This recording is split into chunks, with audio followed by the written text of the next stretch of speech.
According to the World Bank, the cost of piracy to global trade is $18 billion annually. While piracy off the Horn of Africa has fallen to its lowest level since 2009, there's been a surge in illegal activity off the west coast of Africa, the continent's largest oil-producing region. CNBC Africa's Thomas Morea spoke with Philip Holyhead from the International Maritime Organization on the key risks facing Africa's maritime security.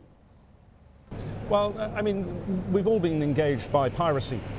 Piracy off Somalia has been focusing everybody in the Indian Ocean pretty much for the last 5 years and longer.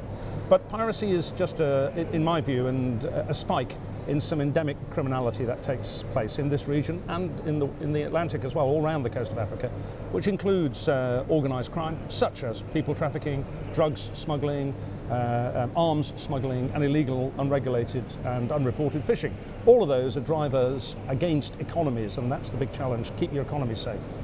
That's a key theme coming out of this year's conference, is the link between maritime and coastal security and economic development, and that is a very strong correlation there. Do you want to give us some details on that link? Well, I think it's a simple thing, and perhaps your viewers might understand that politicians understand money, and getting political will is quite key to developing things. The themes we're talking about within the industry and within this business are coordination and cooperation. But you can't do that without political will. And so what galvanizes people, what is the main reason we're doing this, is a core question. Yes, it's to counter piracy, but what is the threat to a nation? How can you get everybody engaged? Look at your GDP, look at the effect on your GDP, and then you can start seeing what the actual impacts of piracy or crime are, and then you can do something about it. We see that coordination and information sharing between maritime security forces is a very strong theme coming out of the conference this year. To what extent is this taking place in Africa, and what barriers are in place limiting this information sharing?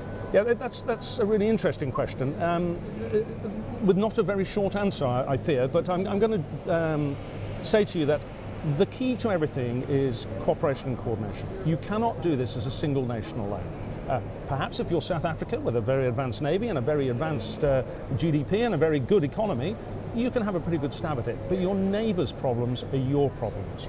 If Mozambique or Angola have got maritime security issues, then they're going to impact you, because the shipping coming into your ports goes through their waters. And so it is all around the coast.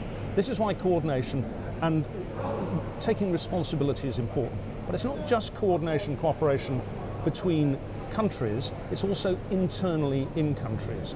If you can't get all the stakeholders who bring money into your economy, working with all those such as navies and coast guards and ports who actually protect that trade, then you've got a problem.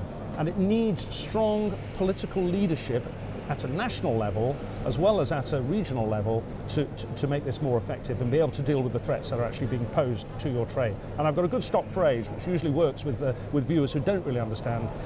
If you've got a lot of trade coming in by ship, if you don't protect your shipping, you'll have no shopping.